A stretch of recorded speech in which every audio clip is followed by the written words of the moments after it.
My dad actually used to drop me off in the woods at like 5 a.m. I'm 12 years old with a bow. My dad comes picks me up. I'm like, I got one. He was like, you got to be kidding me. I'm like, no, I did. I got one. And he's like, what do we do now? I'm like, I don't know. I'm like, you're my dad. Guided big game for 10 years. So far to where I'm at right now, I've been a part of a little over 220 elk kills. And I almost get discouraged when I hear so many people upset that they're not having the success they want, and they all think you have to be with an outfitter, and they think you have to be on these high-end ranch hunts when you don't have to be. I mean, let's face it, you can only be unsuccessful so many times before you give up on the sport or it's not fun. So that's where we really put so much focus on the scouting, and hey, it's very possible to do it yourself. A mechanic knows everything about a car. As a hunter, you want to know everything. You want to know where every road is, where every trail is, where multiple bedding grounds are, multiple water sources, where the food's at. And they all have different characteristics. They might not be in that pattern every day, but they usually end up repeating that pattern at some point in time. Living Country in the City, Episode 7. Y'all ready for your dose of flyover state spirit? Straight from the concrete jungle? Well, put down your latte and pull on your boots. It's time for Living Country in the City. Hey everyone, thank you for tuning in to another episode of Living Country in the City. I am here still at the International Sportsman's Expo in Salt Lake City talking with some awesome people.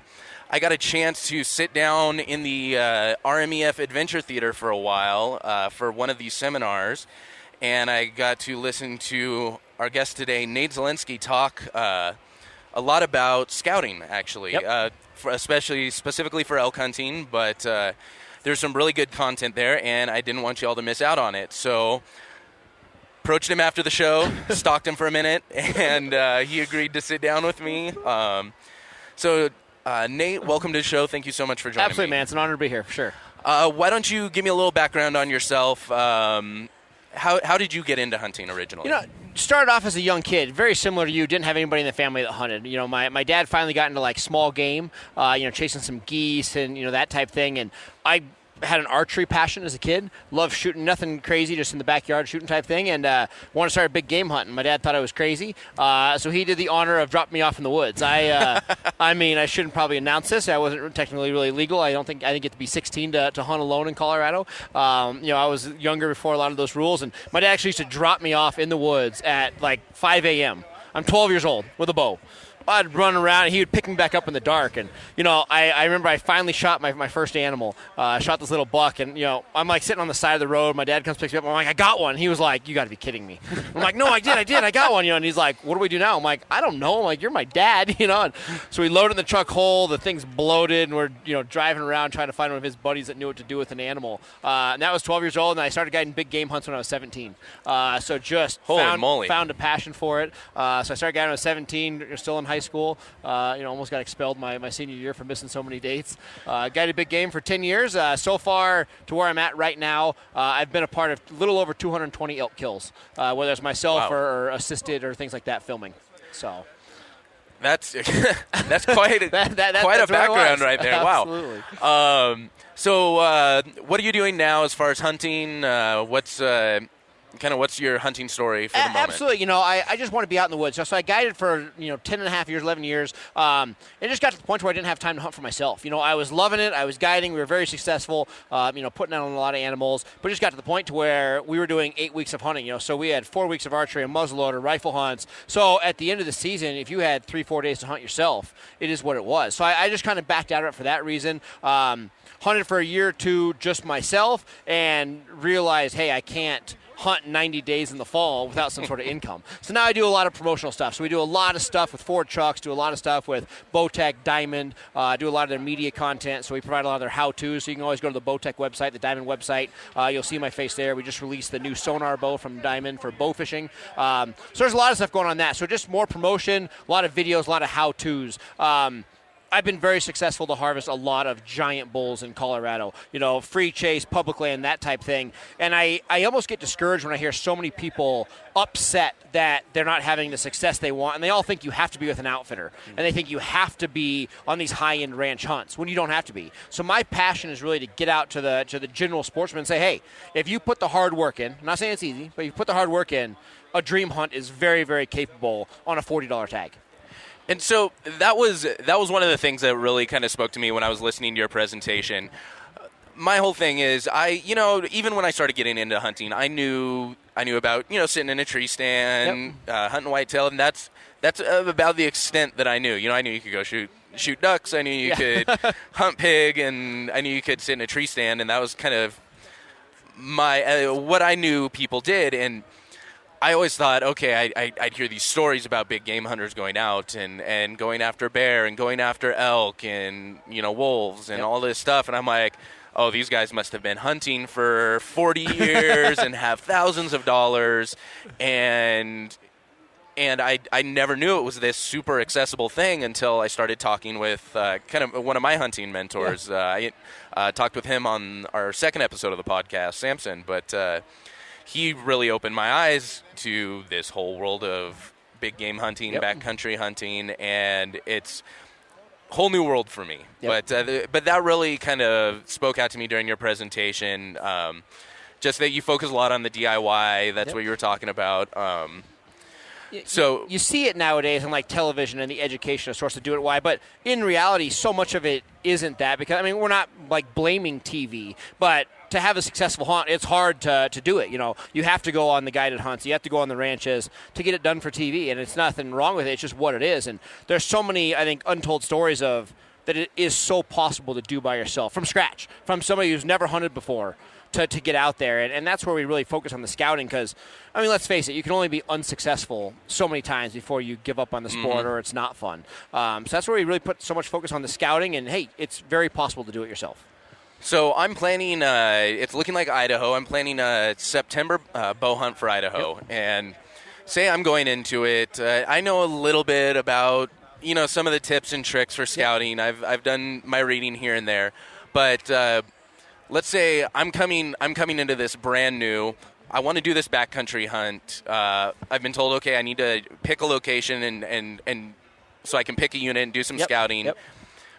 How do I start? Where do we go from there? The biggest thing is education. It's like anything else you do in life. A mechanic knows everything about a car. As a hunter, you want to know everything about the resource. And I say the resource because you have guys that scout property. You have guys that scout animals. You want to know everything. You want to know the public versus the private. You want to know where every road is, where every trail is. You want to know where multiple bedding grounds are, multiple water sources, where the food's at. Then obviously know the animals. Hey, it's a bull-cow ratio of this. When I'm scouting, obviously they're not going to be in like a rut situation. So you anticipate, hey, the bulls are here, the cows are here. Where's the interface going to happen? Where's that relationship going to take place? So it really just comes down to knowledge. Your general basis is, hey, I'm not in Idaho right now. Let's say I live in, L.A. We're going to do Google Earth and everything we can possibly do to just learn the lay of the land. So when you actually get out there, you can start plugging and play and all that stuff. But really, a good scouting trip is information in total. And as you start learning the land, you start learning rough ideas of the animals, then you start looking deeper. And like me personally, I pick a handful of animals. I say, hey, this is the bull I want. This is the buck I want. And I try to start learning their habits. How do they act? Are they skittish? Are they, very, very upfront? Are they dominant? Whatever the case may be, I try to learn everything about that animal. So when it actually comes time to hunt that animal, it's just plug and play. I know what he's going to do. I know where he beds, where he drinks, how many times he drinks. And it's just easy to just get in there, good in place, and it turns into a math problem. And you just plug A into B, and there you go. So ideal situation is able to go out and visit, like you said, find a specific set of animals. So you can go in and you can say, okay, when it starts getting warmer at this time, that's when they like to go bed down, versus this other animal, they like to wait a little bit longer and go by the water. Exactly. Because, they're all different. Everybody, I think, associates them being similar. And even like bulls, like elk is my focus point. And I hunt them, in Colorado and Wyoming and wherever I can get a tag or want to hunt that season. And they all have different characteristics. You'll have certain animals that, again, will drink in the morning. Certain animals that will drink right after they bed in the afternoon. Some animals will drink at night. And, they might not be in that pattern every day, but they usually end up repeating that pattern at some point in time. So I just try to build all that knowledge, and whether that's, especially in like a long-distance scout, so where I always have one area that I hunt, which is as close to where I live as possible, or closest where I visit, to where I can visit the unit every couple days, keep up on the animals. But when I hunt afar, I put most of my scouting effect into like cameras, because I can't be there every day to watch the animals, to check up on the animals. So that's where I put cameras on the water source. I put a ton of cameras in and out of the bedding zones, just to where I can start getting a rough idea of, hey, this bull walks in front of the cows, walks behind the cows, he comes in or out this many times. I'll hang ribbons on all my cameras, so I'll always have a ribbon hanging where my camera's pointed to where when I check that camera, I say, okay, this picture of this animal's at 4:30, and my tape is facing left, so I know I have a downward wind current. That's I try to neat do trick right there. everything I can learn educationally. All it does is help, and everything. You watch the weather patterns, you're checking temperatures. It all is just information. At some point in time, is valuable to you as the do-it-yourself hunter. I must have missed that one during the seminar about the ribbons. That's I've never heard that one. Nobody's before. very few people ever hear about it. And it's huge because everybody has this, idea. They're like, oh man, this bull's hitting my water hole, every day at 4:30, but they don't know. They're like, oh, he's kind of coming uphill, and they get so excited they rush in there and they hunt it. Their wind's wrong, and they might take 90 days of scouting and throw it out the window because they made that bad decision on the wind. If you have a rough idea where the wind's at, you know how to approach your water hole, you know which blind or stand or however you want to hunt it. You have a direction and can kind of take it that way. So there's a lot that goes into it, and again, ideally, you're gonna hunt an area that you can get into as much as possible. I tell people all the time, plan around your vacations. If you have a family and kids and you don't have time to scout, pick an area to hunt that has an amusement park or whatever, a cabin. You know what I mean? But an area that you can get into the most is going to help you out at the end of the day. And I think another thing that this is, a lot of people will say this is negative and they blame me. They don't like it. I'm a hunter. I would say that I do 80% of my hunts with a bow, but I'm all about the hunt. I love picking up a muzzleloader. I even love more picking up a rifle. After you bow hunt for 10 years, you pick up a rifle, there's the most empowering feeling in the world. You can go get it done. But last year, I did a bow hunt in a rifle season in Colorado. I actually chose the latest rifle season to hunt because of the opportunity of the animals. Everybody gets tied up on the season and weapon of choice. And in Colorado, you can downgrade weapons. So I drew a rifle tag because I wanted to hunt a winter herd of elk. I knew that in years past, these giant bulls gather up in the tops of these valleys and these kind of secluded areas, and they get very, very penetrable. It's late November, nobody's bothering them, it's extreme, your snowshoes. But they literally wear a path in the snow, and it's the same thing every single day. They're not chasing animals around the rut. They're not fighting. Nothing changes. So I actually chose this late rifle hunt. Used a bow during it and had an unbelievable hunt. I think I saw 114 bulls in 5 days. They're in big groups. 40 bulls to a group, but it's incredible. And so I think as a hunter, a lot of times, especially as a new hunter, don't get caught up in, hey, I'm a bow hunter, I can just bow hunt, or hey, I can just bow hunt during this season. Open your eyes to the best opportunity, be successful, and then change it up. On the average year, I say, hey, my best chance to harvest this dream animal is going to be with a rifle, and I'll do it. And there's nothing wrong with that. I'd prefer to use a bow, but sometimes it doesn't happen. But keep your eyes open. A lot of times, especially when we're talking about hunting close to home, sometimes an archery tag might take years to get in a certain area, but you could draw a second rifle tag with nothing over the counter in using your bow during that season. But I just more preach, learn everything you can about a unit, learn about the animals, and then do your best odds to harvest that animal. So you mentioned Google Earth for one. What other tools do you like when you can't scout in person? What other tools do you like to use? So my general rule of thumb is how I do it in the sequence. It's not so much different tools, but I start off with Google Earth. I learn everything I can with that, learning the terrain. Depending on what state I'm in and what area, you have different softwares available. There's a lot of stuff put together, even by the DNRs of each state that have, best topographical maps, and they actually will roll in, summer herds and, winter range and things like that on these maps to see that. But for me personally, I almost stick to Google Earth. I'm very old school. People listen to this. I don't participate in social media that much. I have accounts, but you see I'm not active. I'm the least technical person that you'll ever meet. Having an iPhone is as hard as it gets for me. But I start off Google Earth. I learn everything there. From that, I go on to long-range scouting, and that's my personal favorite, to where I'll sit, in my truck, or I'll sit on the top of a 14,000-foot mountain, and I'm glassing miles, 6, 7, 8 miles, sitting behind the spotting scope. And I'm just glassing, just trying to get a rough idea of where animals are at, how those animals act. Then I actually go in foot, get in closer, set up the cameras, and kind of start walking it that way. And those are like the three styles that I do. The other big thing that I would say I do as a hunter is I plan my hunts accordingly. I keep up with my animals throughout the course of the winter. So I watch what winter kill happens. I get a rough idea when these animals are in a calm state in January, February, which animals got harvested. I almost have a first-name basis with a lot of these animals. I'll say, okay, so-and-so, a lion got him and got hit by a car, a hunter killed him. And I really keep track of these animals in the winter and spring to where I know before I put in for my tag, depending on what, state you're hunting, tags are going to do sometime, between January and April. I can have a good idea of those animals where I say, hey, this particular area of the state really had a rough winter. These animals are in bad shape. This unit over here, these animals look amazing. I'm going to hunt that area this type of year. So I almost make a scouting mission year-round, put a lot of focus in that spring to where I make a good decision on tags and then really follow up with it. I start hard in say, June. Once the animals start showing some antler growth, I kind of start with them and carry it on from there. So can you point to any maybe specific stories or any specific hunts where you can say, you know what, if I hadn't done the scouting I did, probably in any situation you can say that, but any specific stories where you can say, you know what, if I hadn't done this, I would have totally screwed up this opportunity or totally lost this bull or whatever it might be. Definitely. I had my biggest bull ever on the do-it-yourself type thing. I got a big bull just shy of 390 inches. Totally did it myself, public land. And this bull was in a big harem. Had 14 satellite bulls with him. Had 40 cows, and did not care about anything. Wasn't a fighter. Was very, very low key. And I was with him a couple days. Watched him, and he was hard to hunt because most bulls you can at least locate in the morning. They're screaming. You can tell where they're at in the herd.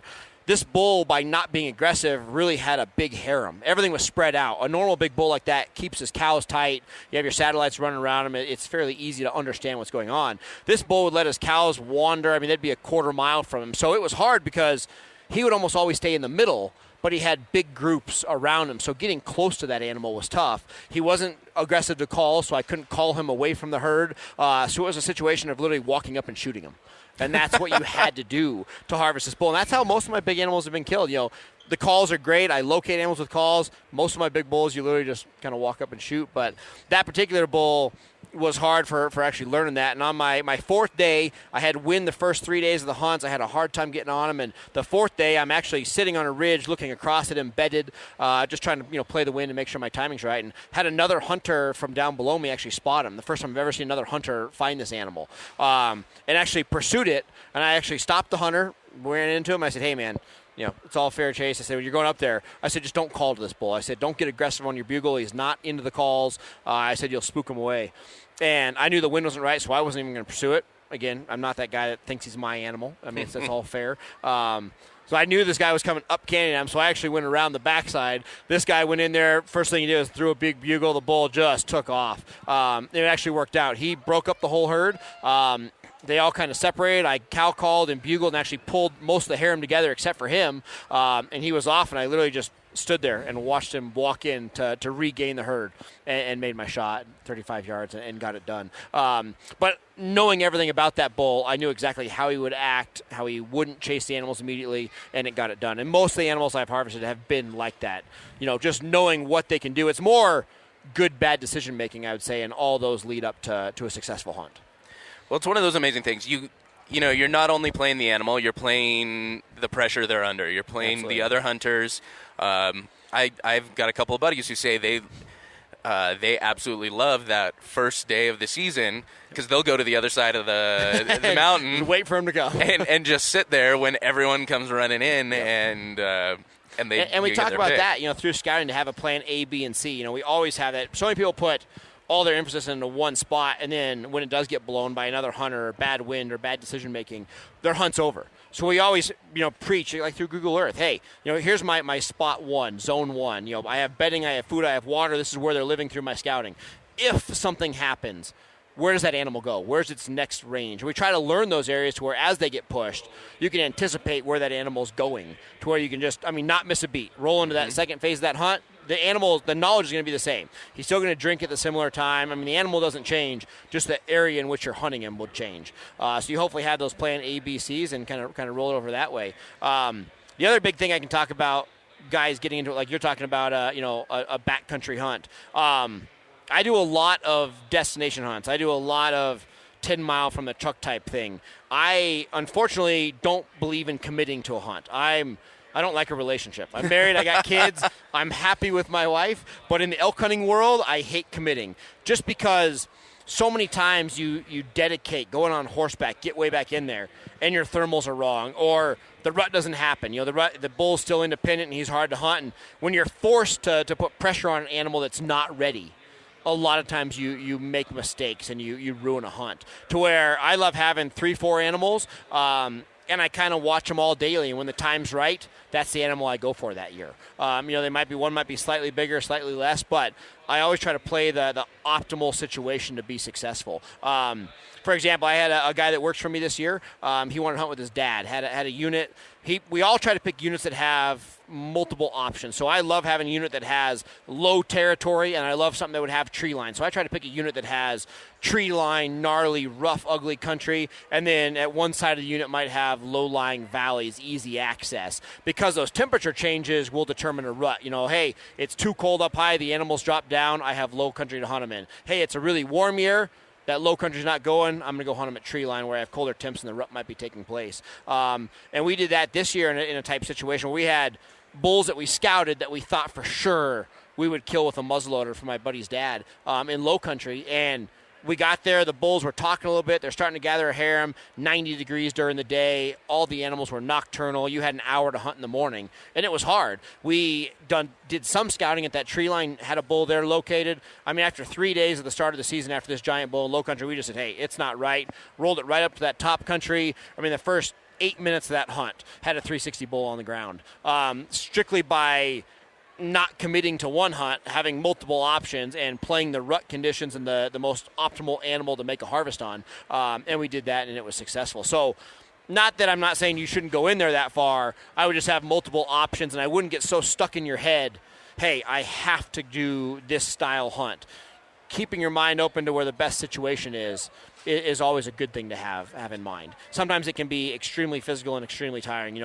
Doing a 20-mile hunt in a day and coming back out to do another hunt, it kills you at the end of the season. I'm not saying I'm definitely not Joe Fitness going into a hunt. This year I lost 28 pounds doing 117 miles on a 5-day hunt. And that's bad for your body. You're puking, and it's not good for a body to go through that. But it was one of those situations where I had bulls so separated. I would go in after one day, and wind wasn't right, the animals weren't right, so I had to commit to another hunt the next day, and back and forth. And I had a giant bull down. I really had a goal this year of killing a massive 5x5. That was my goal. So I ended up killing a 340-inch 5x5, and I met Nicely my goals done. and my dreams. But it can be rough. But again, so many people would. I had 2 bulls of that caliber located, 2 big 5s, and it's so hard not to commit and make that great backcountry hunt because we watch it, and there's just something magical about being in that backcountry, never seeing another hunter. Everything I preach is more about the success, not about the experience. And that can be wrong sometimes. And I would definitely tell everybody, make the experience what it is. At the end of the day, for me, it's about the animal, not necessarily about the experience. But I play everything I can to have that animal of my dreams, per se. On that note, let's take one quick moment to hear a word from one of our partners. Hey y'all, if you're like me, a new elk hunter really trying to up your game and get into backcountry big game hunting, or if you're an experienced hunter trying to fill tags more consistently, you really need to check out elk101.com's University of Elk Hunting online course. If you're looking for a central resource to really take you all the way from start to finish when it comes to big game hunting, this is it. Corey Jacobson is a world champion elk caller and one of the definitive experts when it comes to elk hunting. And in this online course, he shares over 30 years of his elk hunting experience, strategies, and tips. All of this is broken down into easy-to-digest modules and packed full of great video content as well. This will provide you with all of the resources you need to be a confident elk hunter, regardless of your past experience. What's even better is you can get $10 off the University of Elk Hunting online course by visiting my partners page at livingcountryinthecity.com/partners. Okay, so talked a lot about scouting. A lot of people I'm talking to, they're coming from the city, or they're new hunters who don't really understand a lot of the challenges. Yep. What would be one of the biggest struggles or biggest biggest things you really feel like people need to overcome when they're going into the backcountry? The mental game is one of the hardest things, and that can be from a lot of things. I mean, there's no doubt that no matter how hard you train, I think you always hunt harder than you train. Most people. I mean, obviously you have the extreme physicalists that are hardcore trainers and they're good, but I would say the average hunter, no matter how we're much not work all you put Cameron into it- Haynes here. Exactly. I mean, that's exactly what I'm saying. No matter what it is, you end up pushing yourself more. So obviously the no sleep. Even when we train, we still sleep at night. All of a sudden you go in the hunting world, and there's times where I do a lot of nighttime scouting. If my confidence is low, I keep waiting for these bulls to turn on. They're independent. I can't quite get to them, whether conditions are right or whatever. I'll go out at night and I'll sit on top of ridges, starting at midnight. And I'm just listening for these bulls to start bugling, just to where I can say, hey, the rut's finally going to start happening. I know the next couple days is my peak time before that bull gathers a harem. So there's days where I'll scout, 11 o'clock, midnight, scout until first light, then go hunt all day, and then go home, sleep for 2 hours, or sleep in the truck for a couple hours or in tent, and then back out that night. And whether it's the physical or just the whole, hey, I've hunted hard, we all have this thought that we deserve things. It's just what it is. I've put my effort in. I deserve to hear an animal or see an animal or get a shot. There's a million things that get you discouraged. Or I've hunted hard, and all of a sudden, that perfect hunt, some guy with an ATV drives through your spot or comes hiking through, and or you're watching whole Boy this Scout troop shows up in the middle of. I've seen a lot of it where, again, these aren't our animals. I can't tell you how many times I've scouted these just premium animals, and you're like, this is going to be amazing.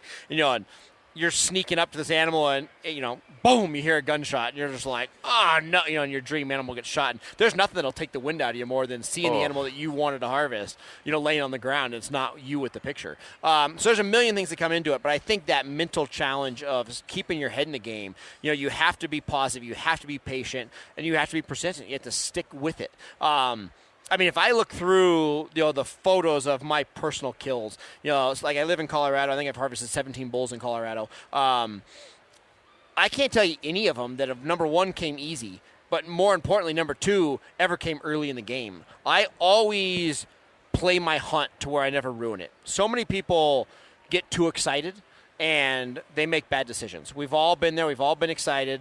In life, you get excited, you make bad decisions. Hunting especially, and guys push the envelope, and you ruin a hunt, and you ruin all your work of scouting. So I'm very laid back on that. I'm patient. I make sure that the situation is perfect where when I do finally rush in there to take the shot, I know I'm going to get it done. I know I'm going to be successful. So there's a lot of times where you're so close, and you make the decision to back off. And it's frustrating, because then you might not see the animal the next day, and you're just like, I needed 4 more steps and I would have had it done. And now I don't see it. Am I going to get him again? So there's so much of that mental challenge. And I wish I had advice for how to overcome it. You just have to grind. You have to keep your head there, have to wake up early. I talked to so many guys last year, like the Colorado rut was really funky. Extreme high temperatures.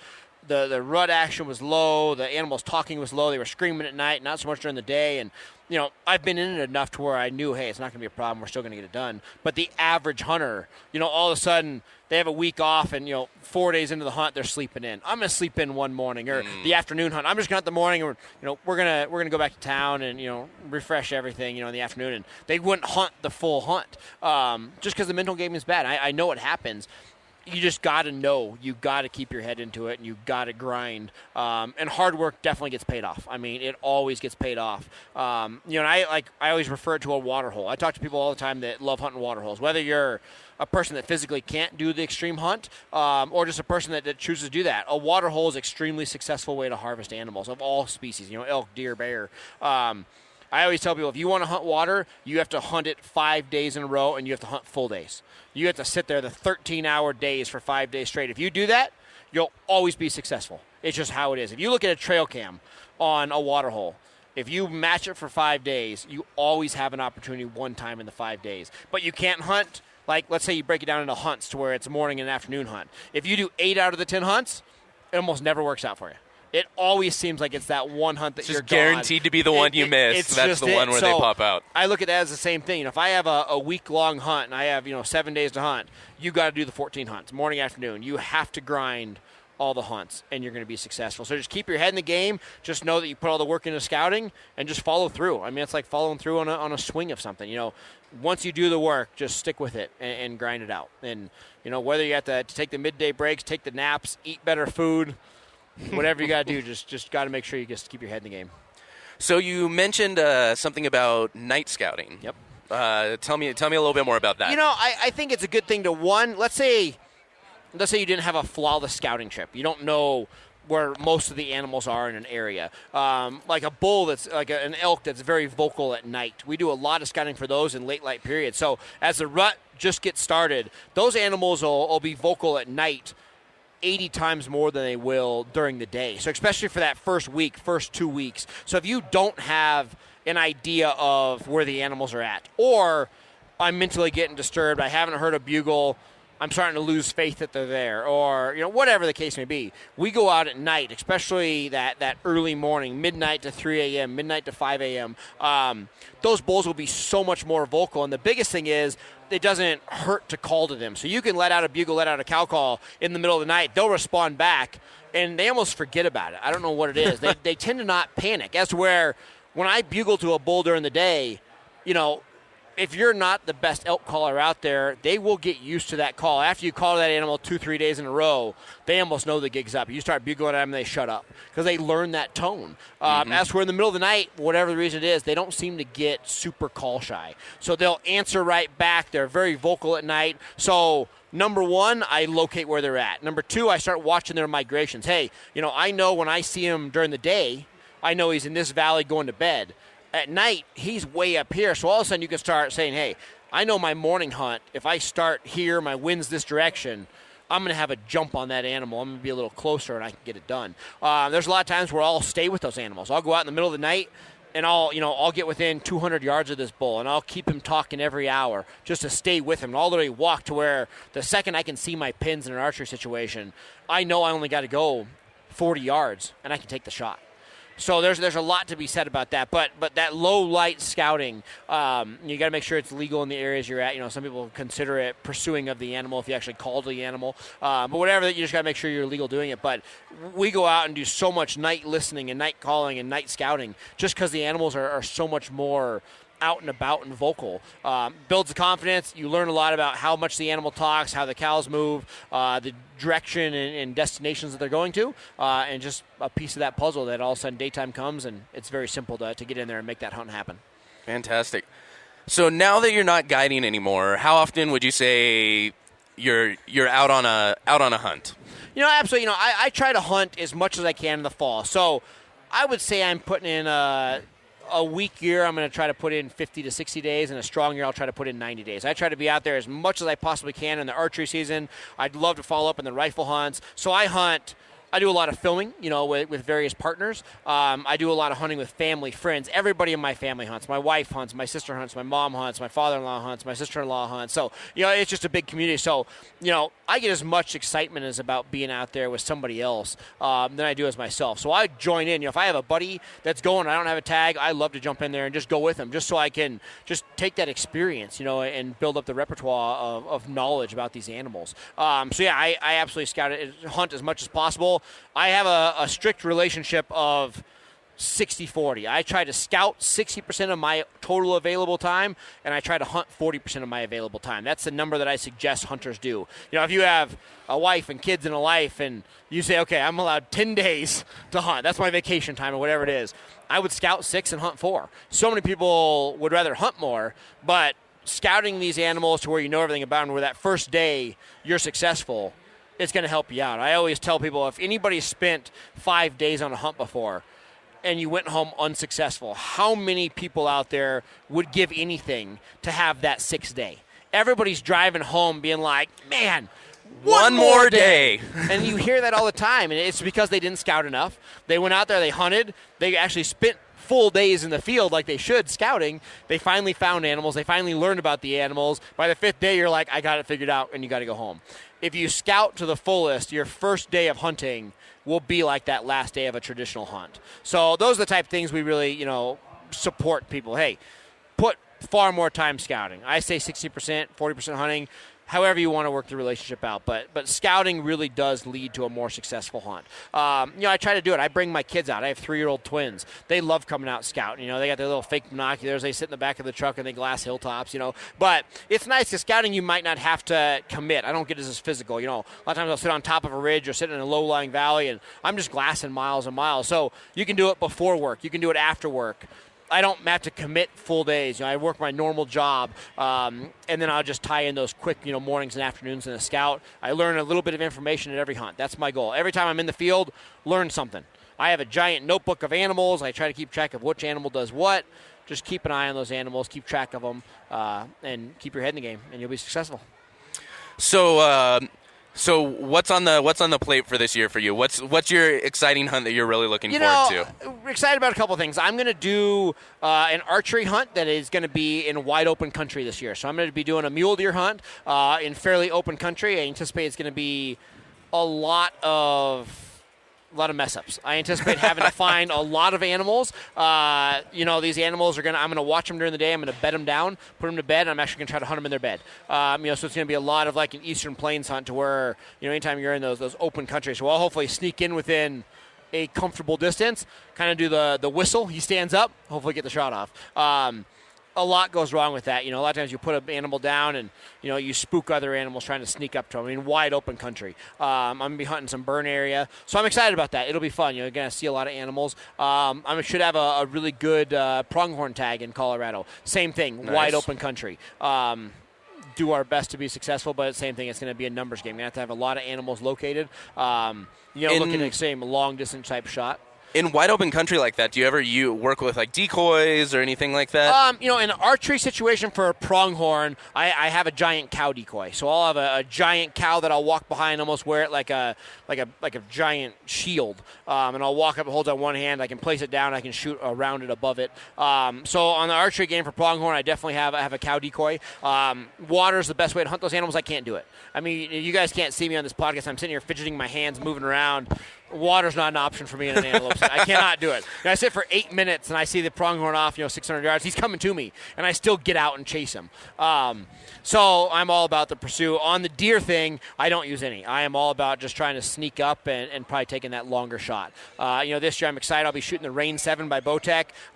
It's probably the most long-range capable bow that I've ever had in my hands. Obviously, every bow is different for different hunters. That bow allows me to take shots greater than I ever have before. So I'm excited. I actually plan these hunts that I haven't done in the past because they've always presented longer shots that I wasn't capable of. I'm very excited to have those hunts there. I'm going to do another late rifle archery hunt for elk. So I'm going to draw a rifle tag, late season. Giant pack boots going to be like I'm in Antarctica. I'm going to use a bow for that. So I'm going to do that again. It was so much fun last year. I've never seen so many animals. So I'm really excited about doing that this year. Going to do some other non-stuff. Hopefully do some more waterfowl this coming year. Okay. I'm going to do a bunch of turkey stuff in the spring. Very traditional stuff, nothing crazy. Typically do a couple mountain lion hunts in the winter. Should be a fun year. Got a lot of hunts with some female hunters. My wife is going to pursue bow hunting for her second year. Last year was her very first. My wife, big game hunter. My father-in-law is a guide in Alaska. Brown bears, moose, the whole deal. She's harvested mountain goats, bighorn sheep, all with a rifle. Very successful lady hunter. Hasn't done it with a bow. Last year, actually had a tag appear that we didn't have. It was a tag that took a couple years to draw. Had opportunity to get that tag through a landowner voucher like a week before the season was over. So I literally went to my wife and said, hey, we got 8 days left of the season. We're going to get a bow. We're going to learn to shoot it in about 4 to 5 days. We're going to go out hunting. She had 3 bulls bigger than 350 within 40 yards. Her comfort zone was 30. She goes, I want to shoot within 30. We couldn't get the bulls within 30. She passed them up. No big deal. We had a ball hunting together. So she's going to do, she's practicing a lot, shooting great now. So she's planning on a full archery hunt next year. So I'll be hunting with her a lot. It's a lot of family and friends. And obviously, over the next couple months, we'll see what tags we draw. Hoping to sneak in. My family and me, we both have a lot of points for the moose, for the bighorn sheep, for the mountain goats. Hopefully, somebody once a year usually draws a high-end tag, so we all go with that, make it a family affair, and hopefully be successful. That's awesome. All right, so we're getting close on time. Let me just throw one last thought at you. Yep. So once again, got a lot of people who are sitting there thinking this big game hunting, backcountry hunting period is out of reach for me. I live in the middle of the city. It takes me an hour before I can see any lake that's not lined with cement.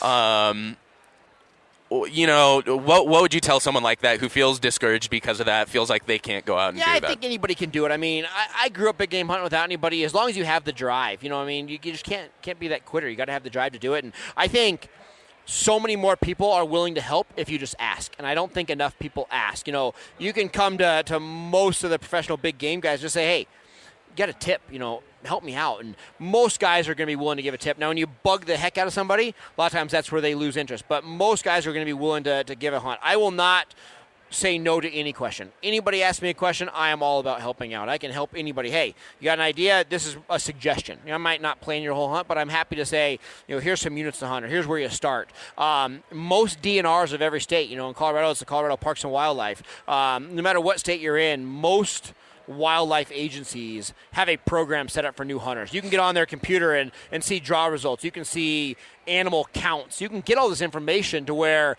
a little bit of time prepping can go a long ways. Figure out the success. Between asking a few questions to the few right people and the DNR's help, you can usually plan that hunt. And as long as you're willing to work for it, it's always there. So, I mean, just know that the opportunities are there, and do a little bit of homework. Talk to a few people that have been successful or been out there. Approach them in a really kind, nice fashion. Hey, when you have time, can I ask you a few questions? Most people answer that. Talk to the DNR and kind of go for it that way.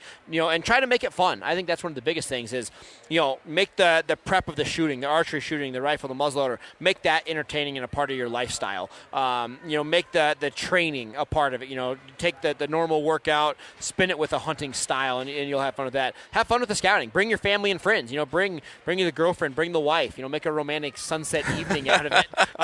Watch animals. So, I mean, just try to tie it all together, build the education. With the education comes success, and it's good for everybody. Well, thank you so much for taking the time out of your day to join me. I really appreciate it. And hopefully we'll get to chat again sometime soon. Good luck with your hunts. You can try to find us on social media. Again, we're not super active, but, I have my own Facebook page, and my fishing page is Tightline Outdoors. We're very active on that. I have NateZHunt.com coming on the website very shortly, and then on Instagram, we're NateZHunt. But, we'll hopefully become social in the very near future. There we go, and I'll make sure to link to all of those on the show notes page, and hopefully good luck with your hunts this year. Thank you very much, man. We'll have a good time. You too. All right, y'all, that is going to do it for Living Country in the City, Episode 7. Now, make sure you check out the show notes page at livingcountryinthecity.com/7. And don't miss a single episode. Find me on iTunes, Stitcher, or whatever your favorite podcast platform by searching for Living Country in the City. If you enjoyed the episode, please make sure to give us a good rating and share with your friends. In the meantime, stay country, y'all. Thank y'all for listening to Living Country in the City.